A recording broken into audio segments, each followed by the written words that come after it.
Do I feel lucky? Well, do you, punk? Good morning, Vietnam! I love the smell of napalm in the morning. You're gonna need a bigger boat. I feel the need for speed. I wish I knew how to quit you. Love means never having to say you're sorry. You do. You'll shoot your eye out, kid.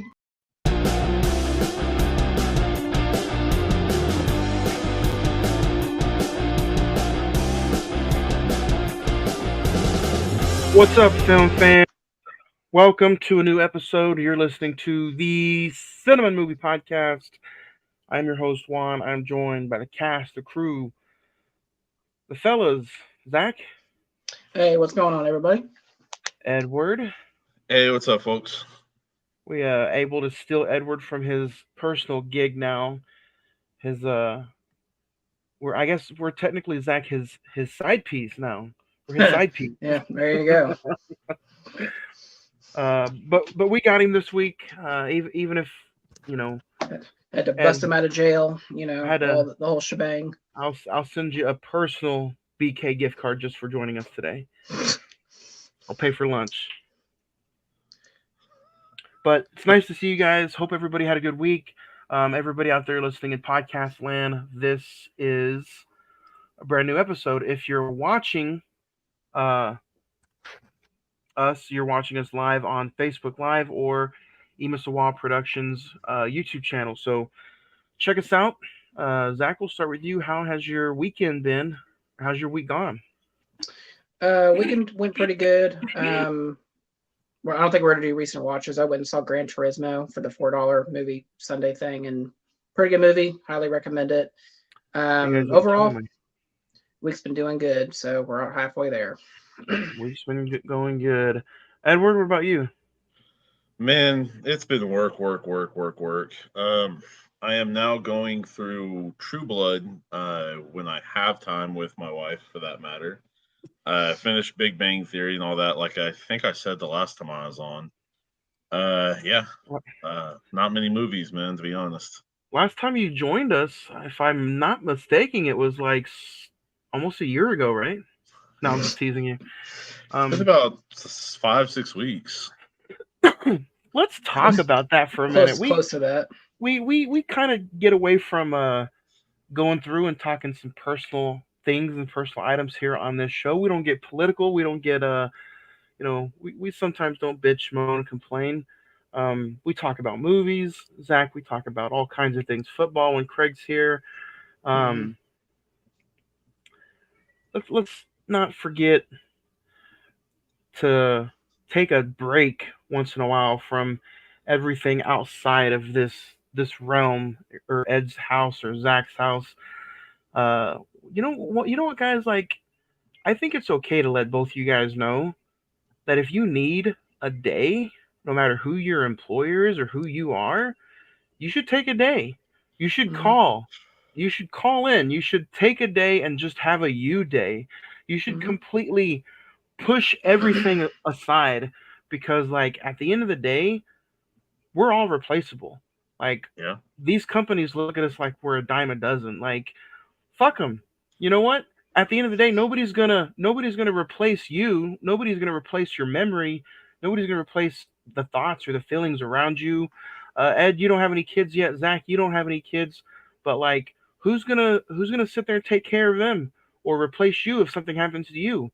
Yeah. They can find another desk person, or they can find another person to run a store or run a McDonald's or run a Burger King, for that matter. Whatever.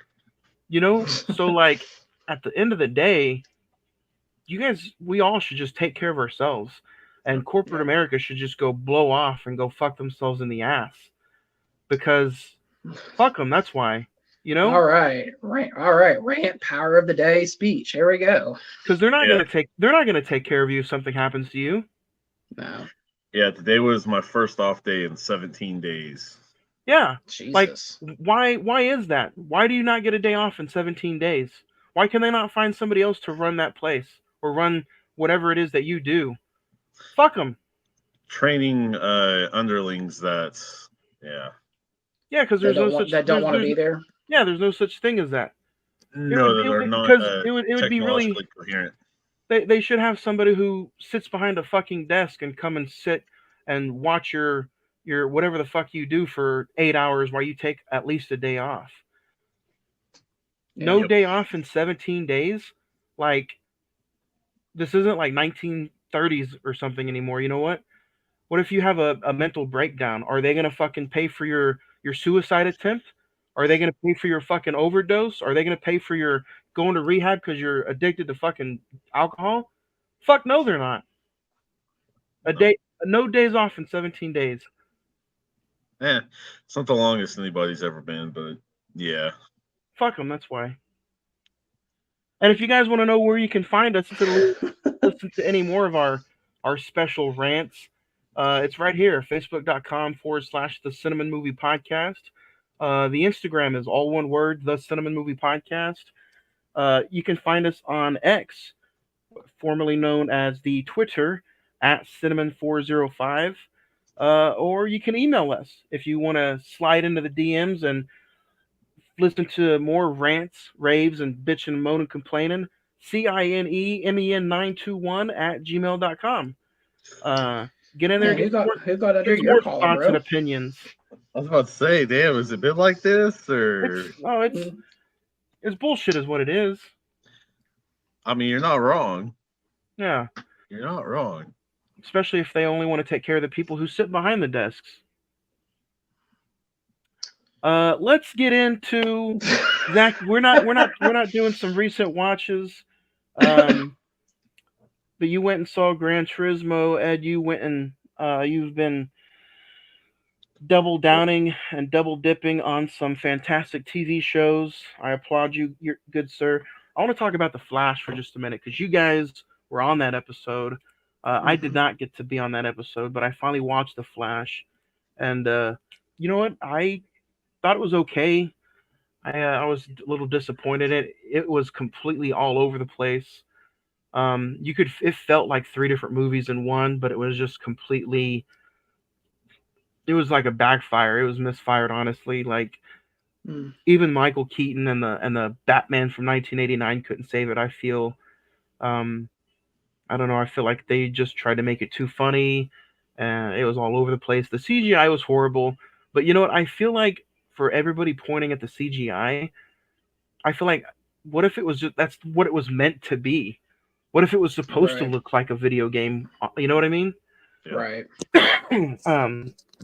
But at the end of the day, I think it's fine. I don't know how the rewatchability would go to it, but if I had to think of right off the top of my head, I think it'd be a 6.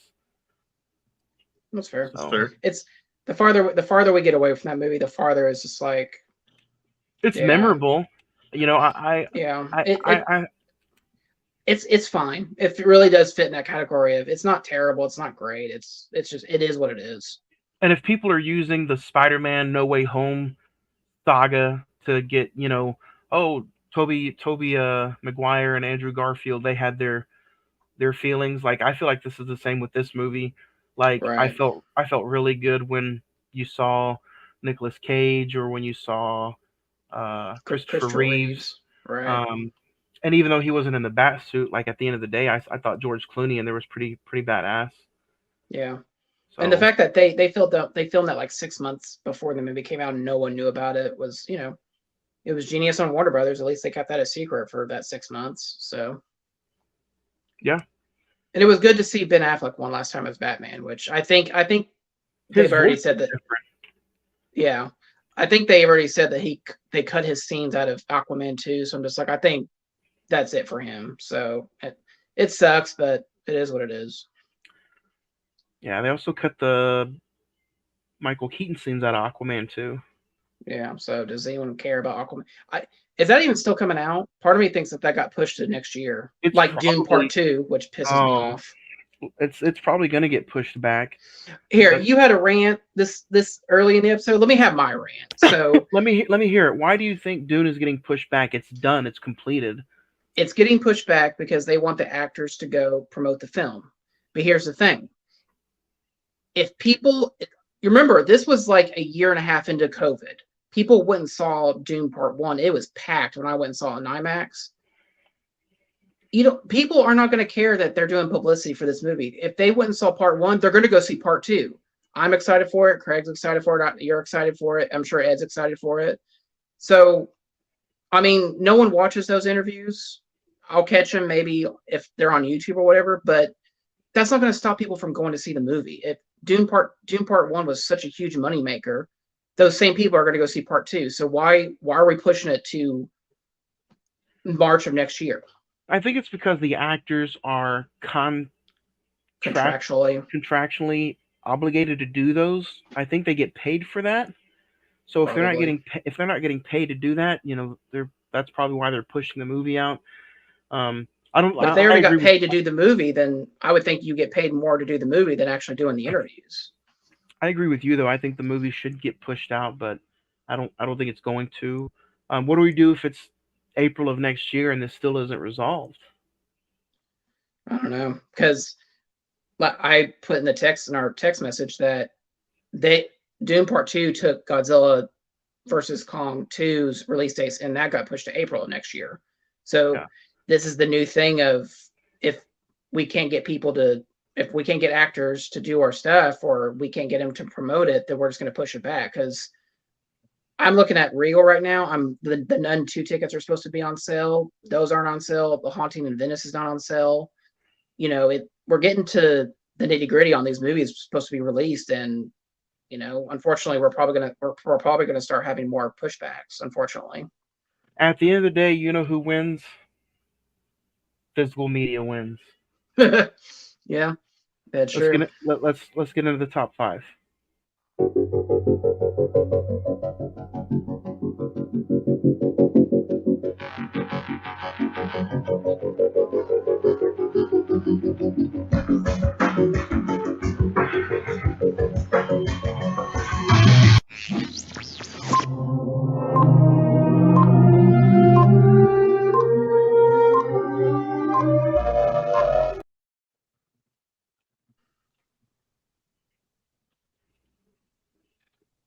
Sorry, I'm thirsty. Pour up, my brother. Pour up. Keep that hydration up, my guy. You too. It's a big bottle of water. I've drunk water all day, so I need a little bit of a break. Big bottle. Who is that? You keep yours up too, but you listening, you watching, wherever you are, I don't care. Keep your hydration up too, man. Go to Florida right now. They have plenty of water right now. California too, and apparently Vegas, man. That's been crazy because it's been hot here. We're on a small cool down. It's about to get hot again. So speaking of hot, today's top 5, we're talking about Johnny Depp. We're talking about Public Enemies today. Once, way back, me and Edward did a bonus episode on Johnny Depp, which we revealed our top 5 Johnny Depp movies, but that was way back when.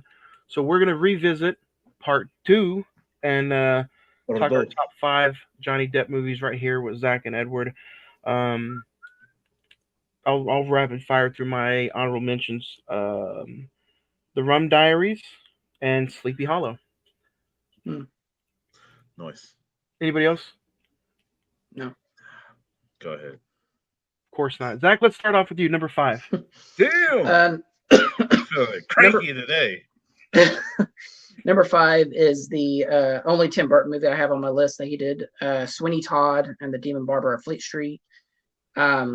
Very good musical, very good performances between Depp, Helena Bonham Carter, Alan Rickman. Great story, great songs. One of the few, he probably should have won Best Picture for that. I mean, Best Actor for that, to be honest, because he's very incredible in that. And the gore factor in that is off the charts for it to be a musical. It's kind of insane. Big loud hit that smells like shit, Exactly. And for people that's never seen it, you introduce them to Sweeney Todd, you're just like, wow, that's actually a really good musical, pretty good movie. So that's my number 5, Sweeney Todd. People stay away from that though because it is a musical. Yeah. Unfortunately. Don't do it. Don't do it. Get in that thing. I've seen Edward sing along to Sweeney Todd, and it's a pretty amazing feature. Won't even lie on that one. That's one of the few I will Is that not lie on. Is that a Blu-ray exclusive? That's a It's a that's 4K pod exclusive. The pod exclusive. My number 5 is going to be the Professor from 2018. He plays a reckless,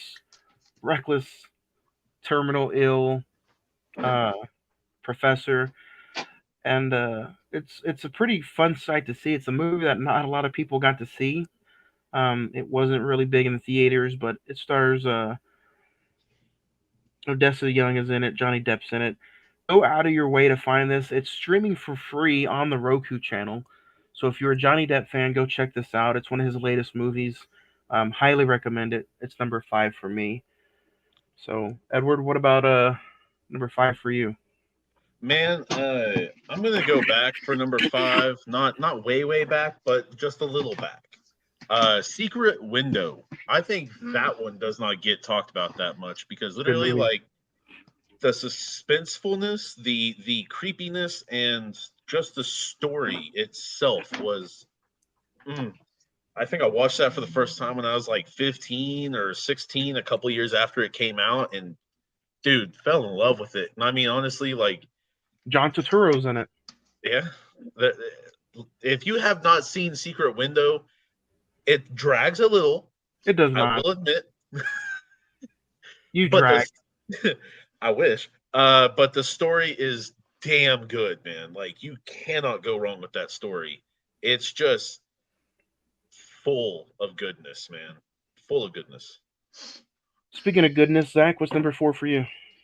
Number 4 for me is another one that no one ever talks about it. I don't like if I told you the title of it, you might not even know what it is. I mean, other than us, maybe. Number 4 is Finding Neverland, about the story about the author who made Peter Pan. With that's my number 4. Nice, with him and Kate Winslet. Very, very, very good movie. From 2004, yeah, he got nominated for Best Actor in that. Bro, yeah, like one of his other best performances. Like 2000, 2007 was like Johnny Depp year gone wild, like Johnny Depp decade gone wild. Exactly. And he was killing it. He had Dustin Hoffman in that movie with him. Yep. Yeah, very good movie. I need to rewatch it. I haven't seen it in years, but just has a very good emotional story behind it, and 2 very, very good lead performances. That once again, I mean, I think Johnny Depp is very, very overrated and very been overlooked actor. And it's got a young Freddie Highmore in it. Yeah, it really does. Yeah. Yeah, I'll follow along with that. That's my number 4 as well, Finding Neverland. Go check it out. It's like Zach said, for all the right reasons. Flies by. It's only an hour and 45 minutes. So yeah. Edward, number 4 for you. Number 4 for me, I'm going to go with 1999's. I'm sorry, Sleepy Hollow. It's just a good redo of a tale of Dark Tale, man. I mean, honestly, like, you go and because it's the Headless Horseman and different stuff like that. It's just a retelling of it, basically. But Sleepy Hollow is the main title, but it's Tim Burton version. Exactly. And I mean, Tim Burton, Johnny Depp. How can you go wrong? Christopher Walken. You can't. Christopher Walken. And I mean, they're wrong. Him in there too. Like, he was fantastic in that.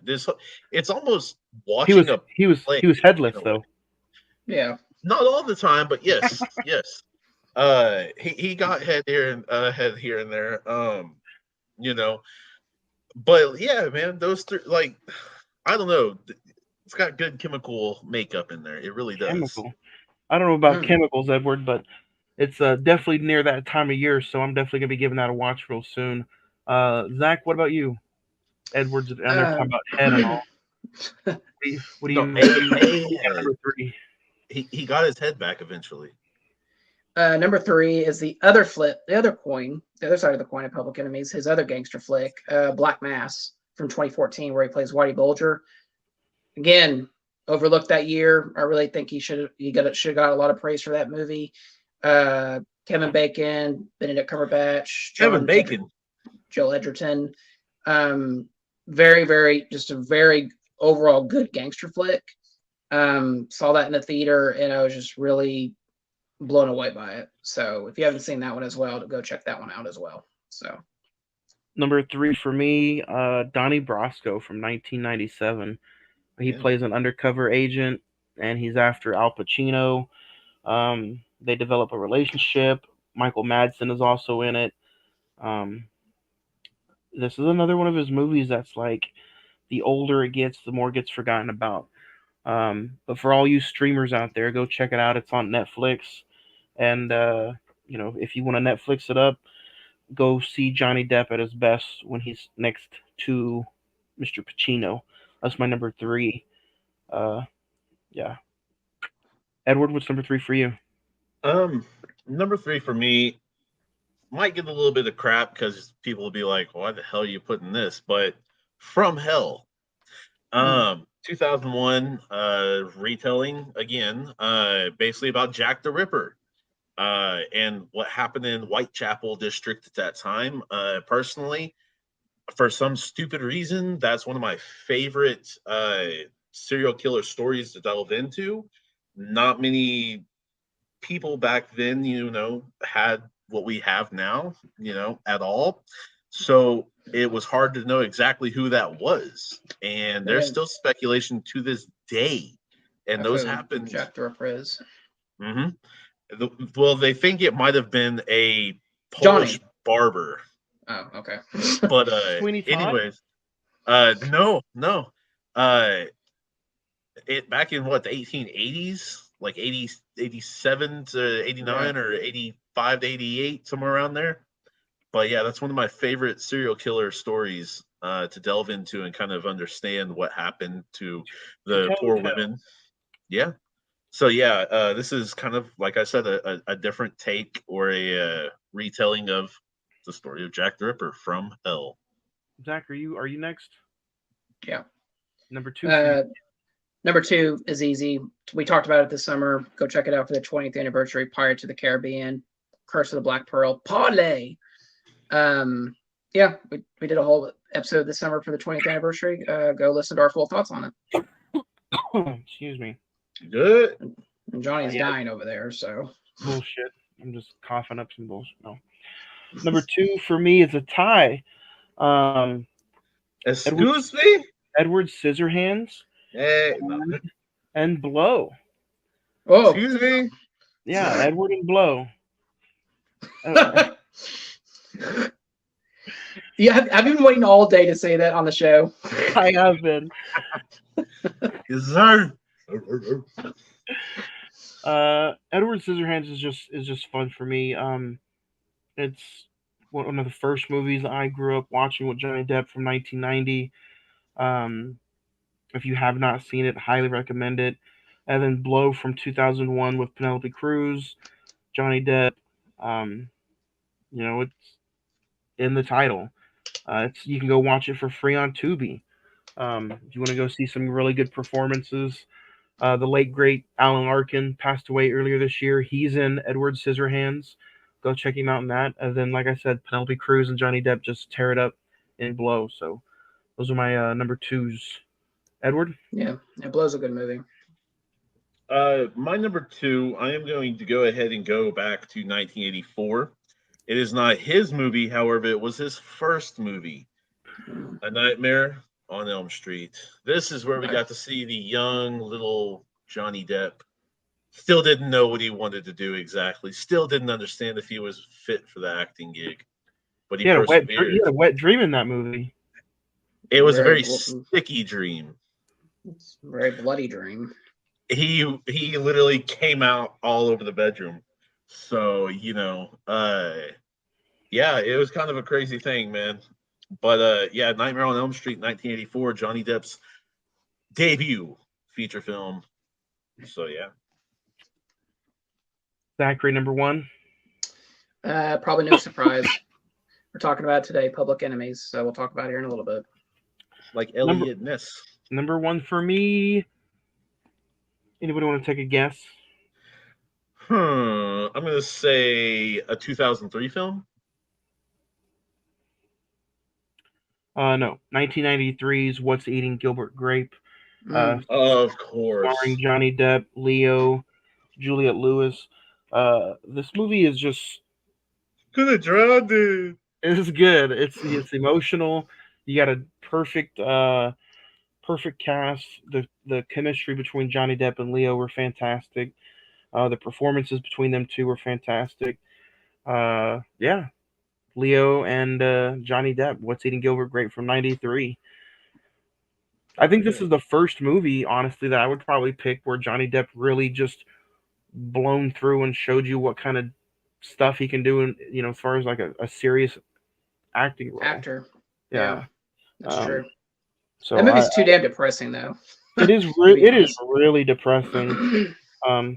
Especially if Leo could have drowned it in that movie. Like he really deserves. So, but that's my number one. Edward. I am going to follow in your shoes and do something. Not the same movie, but the same thing you just did. I'm going to do a tie. One that I think series wouldn't be the same without the man, and two, my personal favorite. So the series, of course, is Pirates of the Caribbean. Like, it's not the same without JD. Like, it's not. Mr. Depp has made that character. Mr. Depp has made that franchise.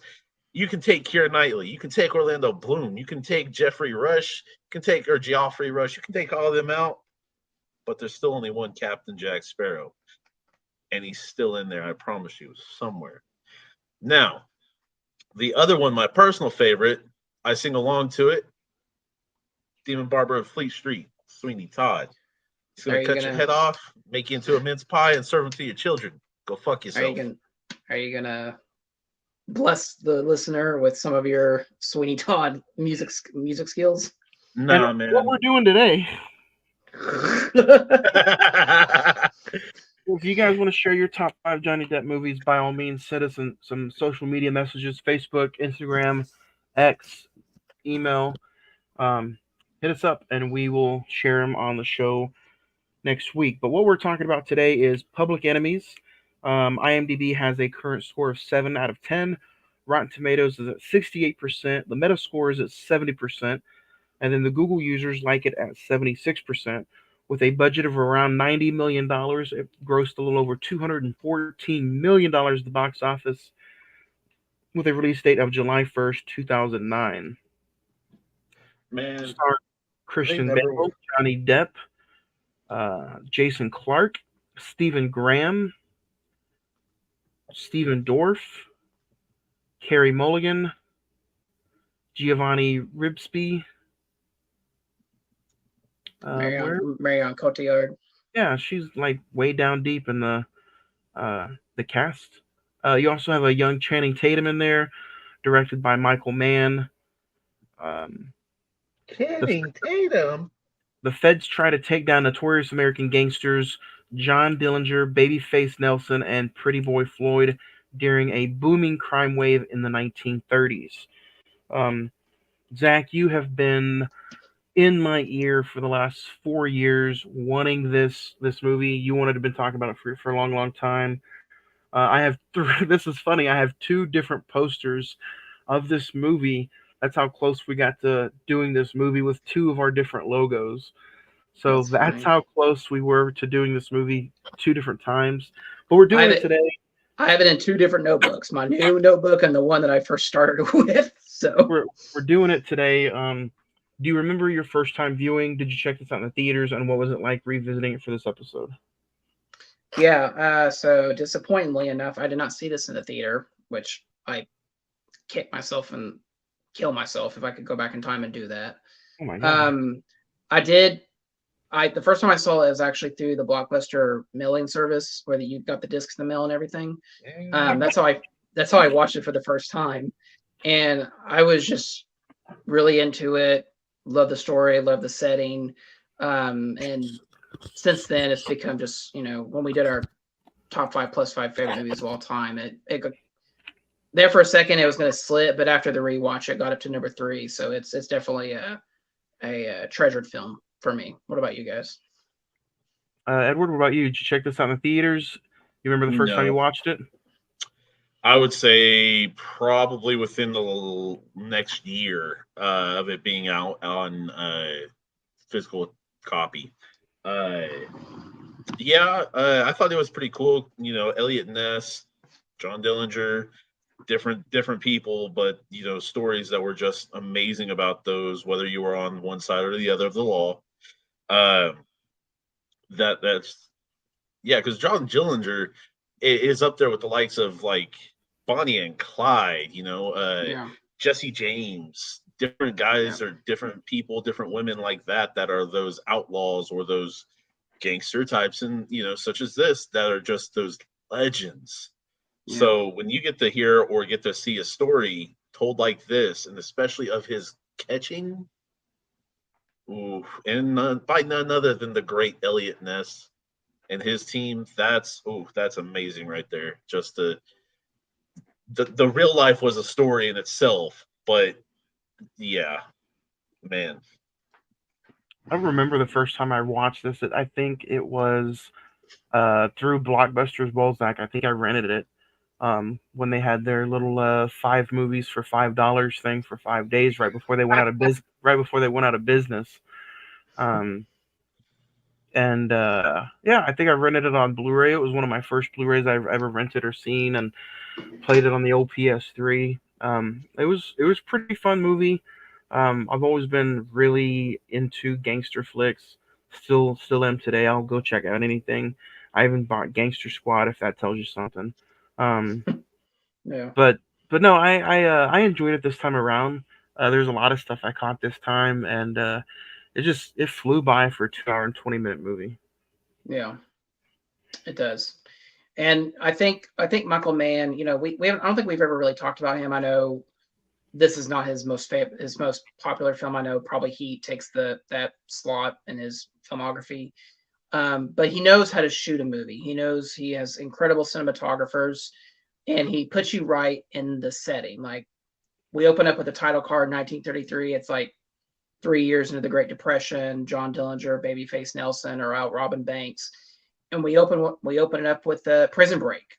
Is like, yeah, I mean, that's a perfect opening for this type of movie, especially when you have the likes of John Dillinger and his crew just trying to get out and do what they need to do to survive.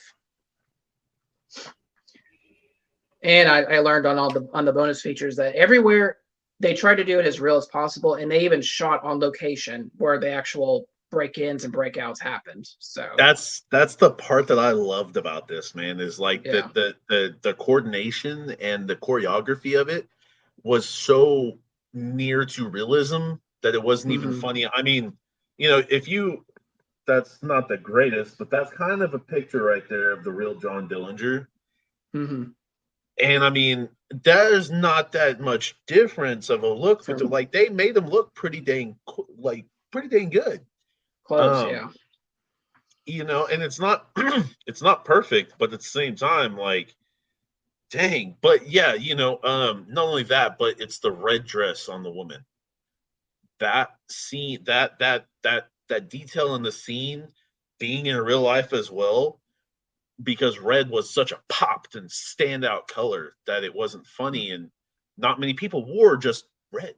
So Yeah. that was something. There you go. That was something that made it pop out and stand out. And I mean, if you look at that third picture from left right there, tell me that doesn't look like Johnny Depp almost. If like not that one, the next one, if I'm not mistaken. But I mean, you can see the resemblance in the cast. Like you can see, like, okay, you know, do his hair this Yeah. way, mustache like that, and all that, and okay, pretty Well, close. and not only that, I mean, like the lookalikes, like obviously Johnny Depp is the closest you can get to that. Jason Clarke looks a lot like Red Hamilton.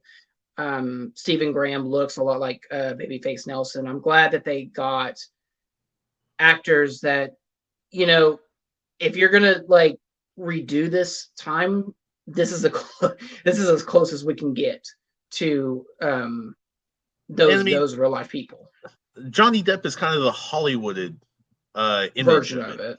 Yeah, Exactly. it's true. Yeah, True. and that's fine. That's whatever. Don't care. But man, it's it's the little details like that. The suits look Dude, sharp, man. so like I have like production design, like all the sets, all the like we said, all the realistic time looking settings of the 1930s. It looks almost perfect. Costume design, like you said, Ed, the suits, the jail outfits, anything, the dresses that Billy wears and everything. And the thing that really gets me is the score and the soundtrack. Like I actually have this on CD, and wow. it's a combination of like 1930s jazz and like actual real singers like Billie Holiday and like the Bruce Fowler big band. It's just the way they were able to just like combine that and actually do a real score from Elliot Goldenthal it's perfect. It fits that setting just perfectly. But you've got the great Elliot Ness that is basically the Sherlock Holmes of America, pretty much. Are you talking about Melvin Purvis, Christian Bale's character? When the real man is Elliot Ness, the detective, like who brought down like Al Capone and different guys like that. Oh, yeah. The different stories just from his are very similar to a Sherlock Holmes in a way, but like I said, let me ask you this question, Zach. And Ed, you can follow if you want to. I know you're a fan of Johnny Depp as well, but like, what is it about this movie, Zach, compared to like other gangster flicks? Where does this movie, Public Enemies, measure up to different gangster movies for you? So I can't say it's like better than the Godfather. Godfather's like number one. I mean, obviously, I can't. I'd be a fool to come on here and say that. But just my personal opinion, there's just two things. I love the setting that this movie is set in. I love the 1930s, the 20s American gangster. just the setting that we were in as a country. We were in the 1920s. We were on the top of the world, partying all day long, all day night, and then Black Friday hits, the stock market crashes, and we were like as down in the dumps as you could possibly imagine. And so sounds like today, 10 times worse, to be honest. And this crime boom that this movie and the book talks about is basically an effect from that. And that's why you have all these bank robberies and all this like crime syndicates and all this that pop up. And when Edgar establishes the first war on crime, it's because of Dillinger, it's because of Babyface Nelson and Bonnie and Clyde and all this. And the other part of it is that when this movie came, the summer of 2009, that fall, I took my first college class at OCCC. I was still in high school. And essentially the very first paper I ever did in a college setting, I wrote about the FBI. And so this movie was doing the research. This movie is not historically accurate, but I don't care. But it just intertwined with both, and that's why this movie is. I have it in such high regards. It's just personal coincidences, I guess you would say, that really formed it to be one of my favorite movies. So, just a little interesting tidbit on that, on that poster that we just gone by with the wanted $20,000 reward. To put that in perspective, that's just south, about $44,000 south of $500,000 today. It's crazy. Because that Public Enemies, $20,000 for John Dillinger, and all that. Yeah, that'd be $456,000 today due to inflation. That is insane. Edward, what about you? Where does this movie measure up to different gangster flicks for you? Well, I think it depends on how you are as a person. I am not necessarily a gangster flick bravado such as you. But in the ones I have seen, I'd rate this as tier 2, not top tier, not 100%, not elite, but this is one of those that's easy to watch a few times a year, easy to get into. Not necessarily going to be the 100% best movie you've ever seen as far as that genre or that subtrope, but why not? Let's talk about that for a minute. if there's any negativity towards this movie, or why would you Oh say no. that this probably isn't maybe top tier? Well, I mean, people aren't going to go ahead and compare this, kind of like what you said, Zach, to Godfather. To a few films like that, for that matter. This is going to be just underneath, like I a don't think notch or so I don't think less. I don't think you But could compare this to The Godfather. As far as like if you Well, want to, I think you can compare it to other gangster flicks, but for me, The Godfather is to me The Godfather is not really a true gangster flick. If you want to be honest with me, to me, The it's Godfather, more it's it's a more a love family story. drama. Yeah, Yeah, it's a love well, story for me. it's more a family drama for me. okay, okay, But I mean, okay. and like when you think of typical gangster films, like this American is, Gangster, yeah, Gangster Squad, American uh, X. Untouchables, Ooh, yeah, Untouchables. That was good. Capone, Jimmy Hoffa. yeah. But I mean, it's going to be up there with some, and I guess I'm using it more as like a usual perspective, not necessarily my perspective, more of a usual perspective. There's that as well. But no, in my personal regards, this is to me top tier. This is to me elite level, personally. I I love that one. I love that fourth poster, the one where that one right there. I think that was just. I think that one's so cool to me. And I mean, you have to look at the Tommy. The Tommy is just That was the gun of the time. I mean, honestly, like anytime you think about gangster films, that's like the one they're using back in that time period. that was Let's the talk about AR-15 of that time. let's talk about Melvin, played by Christian Bale. I think he gets Yeah, overlooked in this movie a lot. I think yeah, when you think and when you talk about this movie, he had just got done giving his performance in The Dark Knight. So Christian yeah, Bale had an amazing '05 to 2009. yeah. Um, but honestly, when I think of Public Enemies, I don't think of Christian Bale. He's not even the top three name that I think about when I watch this or think about this movie. Why do you think that is, Zach? It's just a Johnny Depp effect. I mean, I think people. I don't want to say at that time people know. I think people knew Johnny Depp more. Obviously, he's just a much more bigger name. But Christian Bale, like you said, had just come off The Dark Knight, The Batman Begins. He had a hell of a year in 2008, and this is his follow up. And he also had Terminator Salvation in 2009. So Well, I mean, you obviously want to one go movie's better than the other. ahead and look at someone who's kind of looked over, but their character is really well known.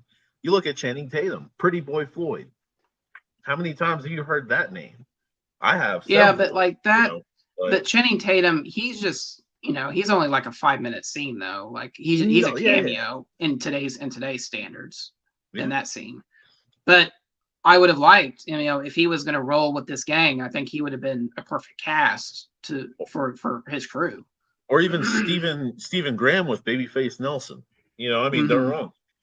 You hear of names like that, for that matter, that are synonymous with a gangster, lifestyle in a way from that time period. And yeah, And I I mean, think Purvis is the other side of the coin for Dillinger. I think Christian Bale, like you said, Johnny, unfortunately, I think a lot of people don't know he's in this movie, to be honest.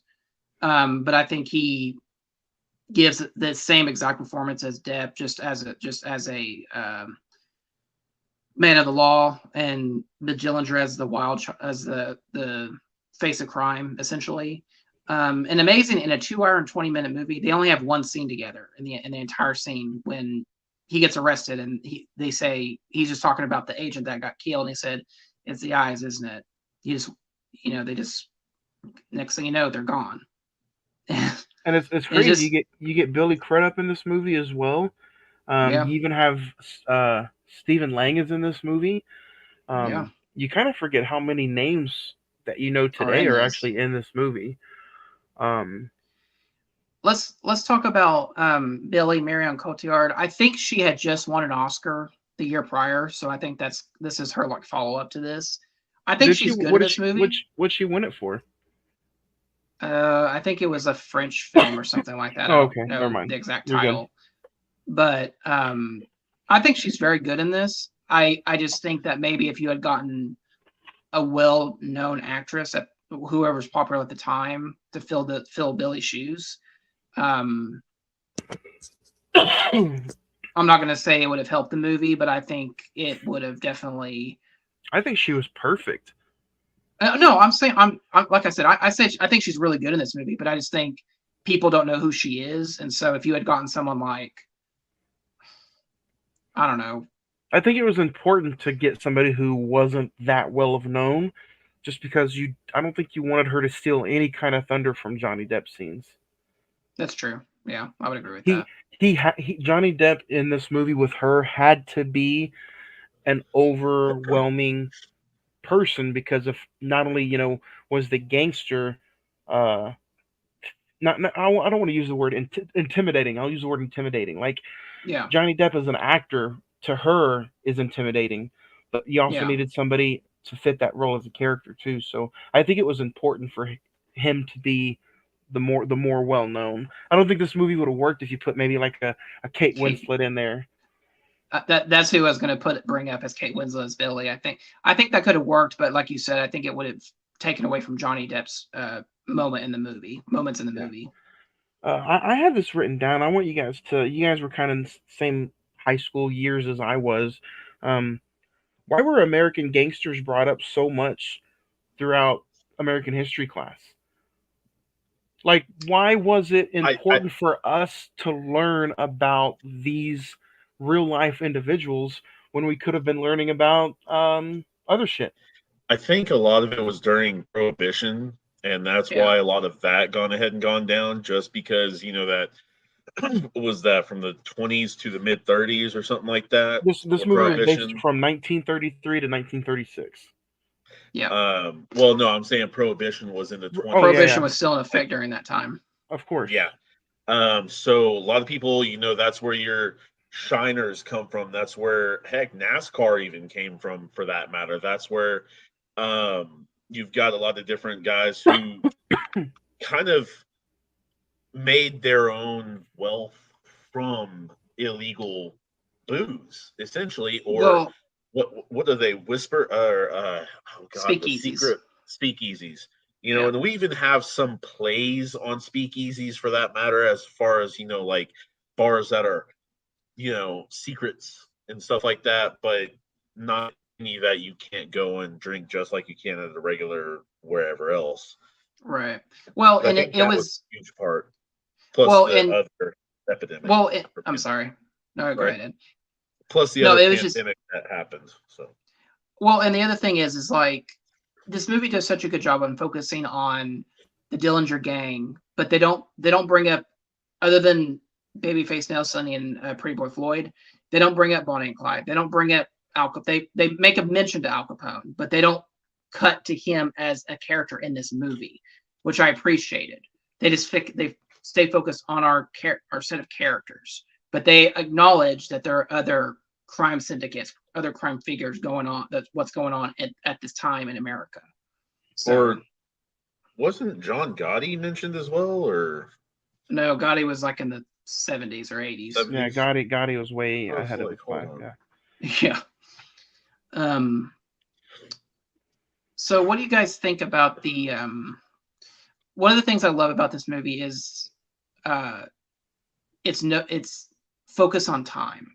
Like throughout this entire film, Alan, like when they're having after the first bank robbery, which I think is an incredible sequence, they're partying, have a good time, and they meet Alvin Karpis, who's played by Giuliano Ribisi, and he says, we have this train that we're going to do, but it's a big score. It's a score you go away on, and Dillinger says, what are you, Alvin Karpis asks, what are your plans? And he says, there are no plans. And he said, you ought to, because what we're doing, robbing banks, it's not going to last.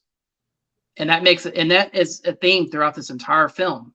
Red says it to him right before he dies. Billy says it to him right before, when she gets out of the house custody. And ultimately, we'll talk about the ending. There is no plan. I think Dillinger really lived his life the way he made it. Well, so what do you guys think about that? What do you think about that theme in the movie? Living one day at a time. Yeah. I think it was a good way to live through the movie, just because I don't think you should have dragged the movie into more character development. I don't think you should have dragged it through, flashbacks. I think it was good to pick up right where they picked up and then just go from there. Yeah. I don't really think this movie needed much character development for that matter. I think it more just needed to tell its story. But with that, I think a lot of it was just because he was constantly on the run from the law. And back then it didn't matter. Like if someone shot you and killed you, someone shot you Game and over. killed you. Like it wasn't a whole huge process after that. It wasn't a whole like, oh, okay, so you shot John Dillinger? All right, case closed. $20,000 reward. See you later. Kind of thing. Like, okay, it's kind of still. This was the very last remnants of the Wild West in a way, or the that was good. Yeah, that's true because if you really think about it today, how often do you think about how often in the news do you hear about bank robberies? I mean, truthfully, not very often. Not often, but I mean, don't get me wrong. As being a person who's gone through one, it still happens, but not to the extent that in this movie. Before we met, me and you, Zach, before we met, actually, for that matter. Oh wow! I think the year before we met. But we used to me and Ed used to go, just like out in the Wild West. We used to go for no, I'm just messing with you. I was about to say, hold up before no. I think you don't hear that much about it anymore today because it's all about how can I get one over on somebody electronically. Yeah. We want that demand as far as cash go, but it's not about the physical paper anymore. It's about credit card numbers. It's about electronically screwing somebody over than getting wadfuls of cash.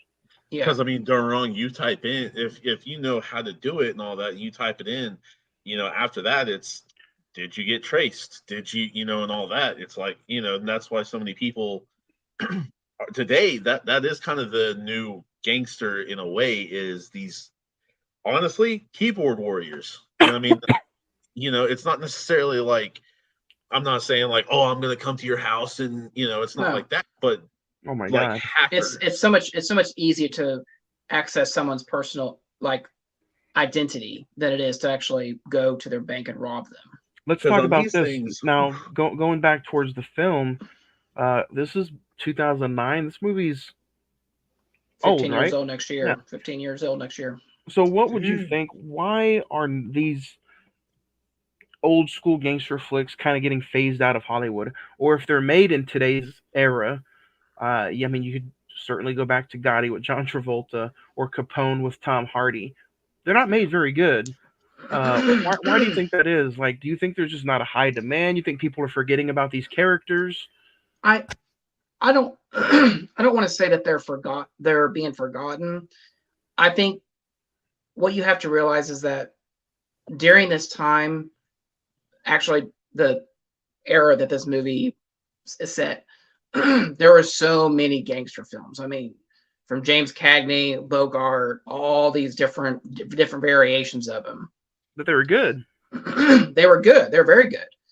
Some of the pacing of them is probably what kills them in today's world. But in today's world, there's so many different versions of the gangster story. The closest I think we can get to this that is actually really good is The Irishman, even though it does take place not so much during that time, maybe the 40s, 50s, obviously, and onward. But The Irishman is girthy. It is. The Irishman is the closest we can get to like a film of this caliber with like old school type gangsters. It's all girthy. Damn, man, you drinking an ocean over there? So that's just my interpretation of it. But like, what do Like, why do you guys think that these movies aren't made anymore?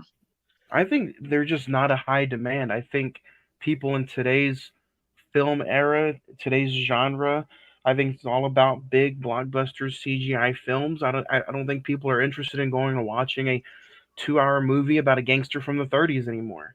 I just don't Did think people are entwined to see that kind of film or art style anymore. I lied. Did you guys ever see the Highwaymen with Kevin Costner and Woody Harrelson? It was about the two sheriffs that caught Bonnie and Clyde. That's It the came out like TV show, right? It's like a on net. miniseries.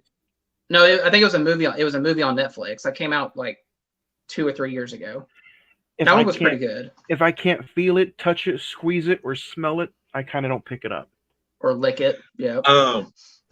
First off, I just think it's not the right time at the moment. I think that I don't think it's ever going to be the right time. no. I think it's going to resurge here within the next 15 years. I do, and the reason for that is because you have to look through time. You have fashion, you have words, you have all kinds of stuff, even media. It all comes back. It really, really does. And music. There's another one. It all comes back and it kind of circles around different things. Mm-hmm. If you think about it, I think it's the same way why westerns are slowly dying out and why nobody's really putting together any good westerns anymore. well, I mean, Yeah. That's you true. look in, what the 30s and 40s were a lot of different westerns. Then the 70s and 80s, there was some good stuff in there. A couple tries here and there during the 90s, 2000s, 2010s, but nothing really big. And I mean, yeah, I'll agree it's dying out, but at the same time, like superhero And movies were big back in the 50s and then the 80s and now 2010s and 2020s. right, but Huge. like it's still the same thing. Like honestly, and I think this writers strike is going to end up just making things worse because guess what? You're not going to make all that money back with a $70 million budget western or $100 million good art film. You're gonna No. have to make up with this money with guess what? Let's put another Marvel movie out there. Let's do another Star Wars film because we Another need Avatar. we need all that money back. And So this strike is essentially, I think this strike is going to end up doing just as bad to the film industry as COVID did, if not worse. I Yeah. just think that the call for it isn't right now. I don't think the passion for it is right now. I don't think necessarily even the want for a lot of it, kind of like what you're saying, is right now. Like I said, I Well, think in the future it will be, but I don't think Well, I maybe mean, 10 years. well, people are also getting burnt out. Just like, Yep. I it mean, come. honestly, just kind of just like all of us. If we have to work 17, 18 days in a row, we're going to get burnt out and want to do something else. Well, like you said, it also comes back down. It's recycled media and stories and everything, where it's just like the last good Western, in my personal opinion, is Hell or High Water, and that was 2016. And it's a neo Western. It's not even really like a true Western the way you think of back in the day. Public Enemies, is like a really good 1930s gangster movie that, no one, if you're not a Johnny Depp fan, you're probably not even heard of it. So Plus, I mean, don't get me wrong, you have to look at social times right now. Social times, it may not be the best thing to bring that up just because, certain things might not be looked at in a favorable opinion on a Right. lot of different, past transgressions or a lot of historical facts.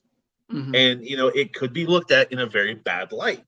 Even from the 30s, 50s, 60s, and all that, if we're getting real and honest right here, Would it's you not, what everybody wants to remember at the moment. What'd you guys think of the death scene? Zach, you've done more reading upon this than anybody, I'm sure. Mhm.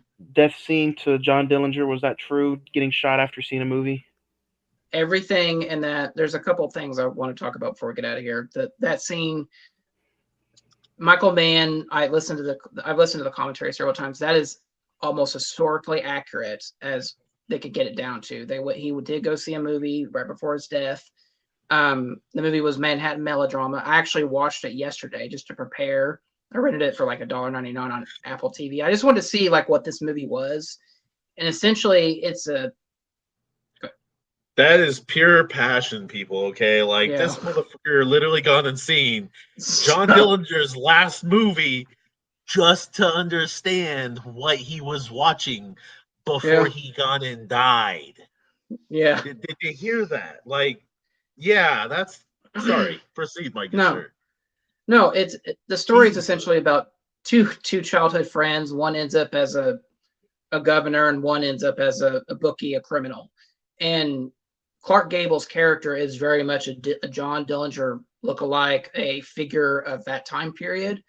And it's almost the same. It's I hate to use the word recycled, but it's almost shot for shot, not shot for shot, but like theme. I was talking about there's going to be an end to all this. It's the same thing in that movie.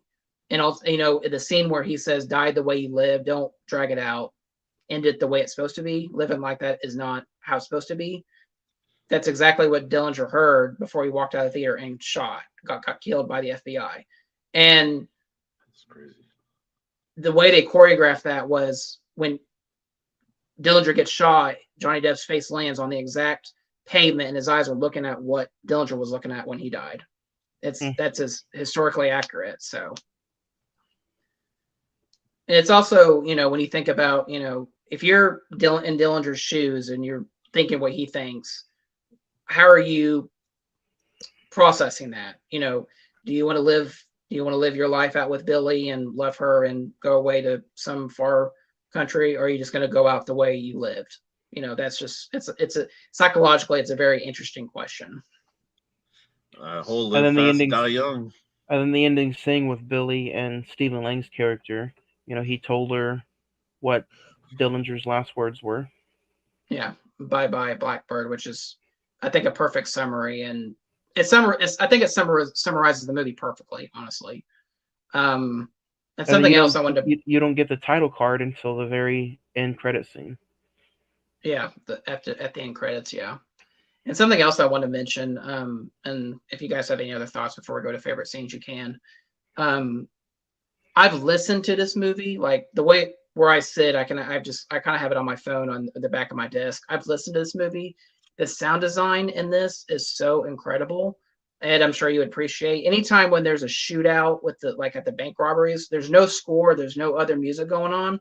You can feel the power of those guns. It, like the Little Bohemia scene where the shootout when they attack the complex, or FBI kind of storms the complex. The sound design, I think I give praise to Michael Mann and his team to pull that off. I think it's really well done. So sorry, I've been nerding out for the last hour and 3 minutes. No, it's good. We'd rather you nerd out than just hate your life. Essentially. But nah, man.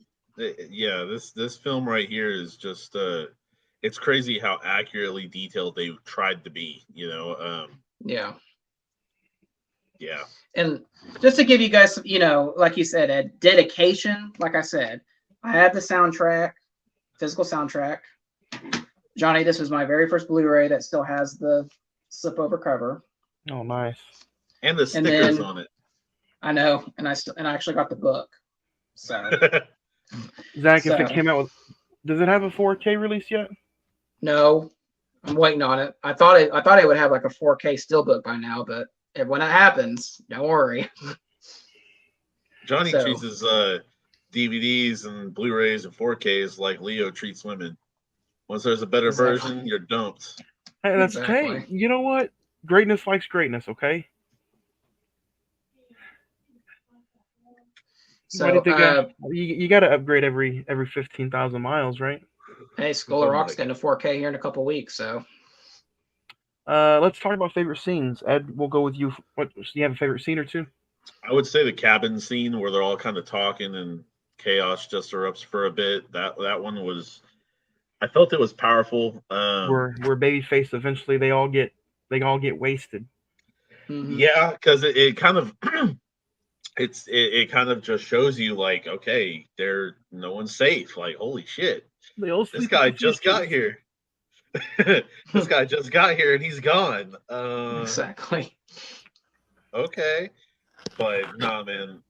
that scene right there is one that's always stuck with me for that matter with this movie. So that would be my favorite. If I had to pick a favorite scene, I think it would be man, there's so many good scenes. The cabin scene was definitely up there. Um, Probably that first breakout scene at the beginning of the movie. Terrific scene. The second breakout's actually really good too, where they're just pushing guards left and right down the stairs. Oh, yeah. That's where Johnny Depp has the fake little gun. Yeah. Zach, what about you? The whole 2 hours and 20 minutes, honestly. 2 hours and 20 minutes.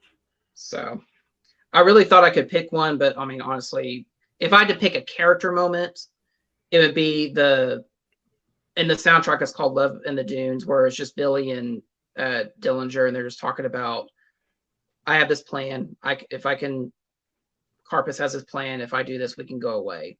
And I think you really, in that moment, you really believe that maybe, just maybe, they can pull this off. But I feel like it's just doomed, essentially. So. Star rating. Here we go. Ed, we'll start with you. I'm gonna go ahead and give this a 9. Really like this movie. It's been a while since I've seen it, but this movie. If you have never seen this, I promise you, the story will entrap you easily, man. It really will. So,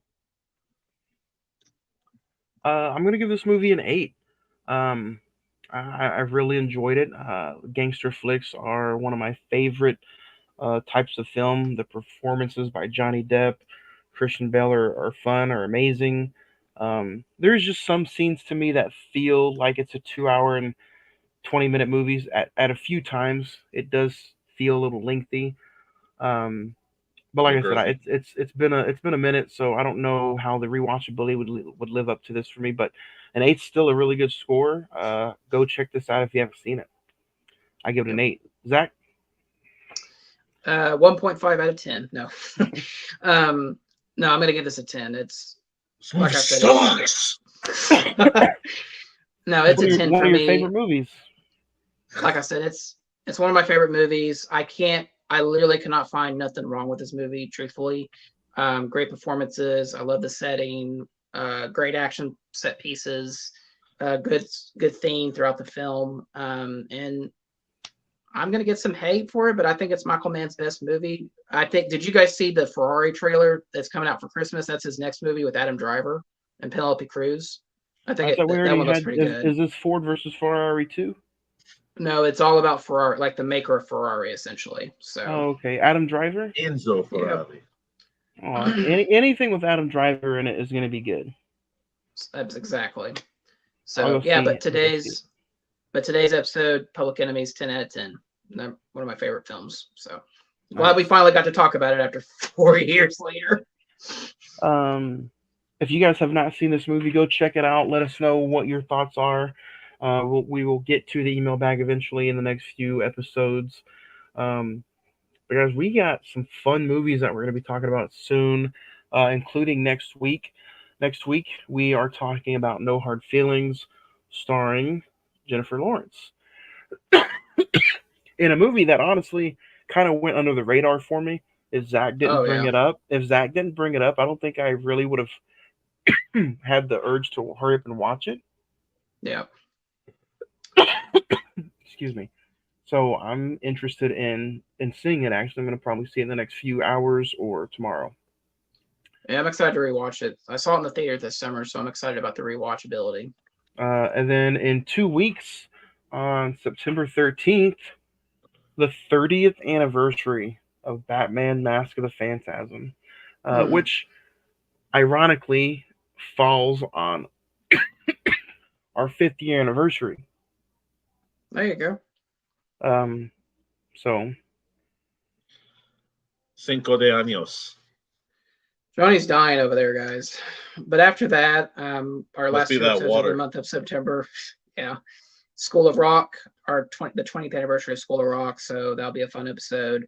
And then we have in the month of September going back to the Enterprise, Star Trek Beyond. So we got some good things coming up in September, and I think we're starting off October horror season with the 2003's Texas Chainsaw Massacre. So Newer edition. So. Look at that. Look at us. We upgrading. An old favorite, huh? Should be fun. I can't wait. September is gonna fly by just like August did. Yeah. But until next week, guys, any final thoughts for the Public Enemies episode? Go check it out. So then, bye-bye, Blackbird. There you go. Have a good week, guys. See you next week on a new episode of the Cine-Men movie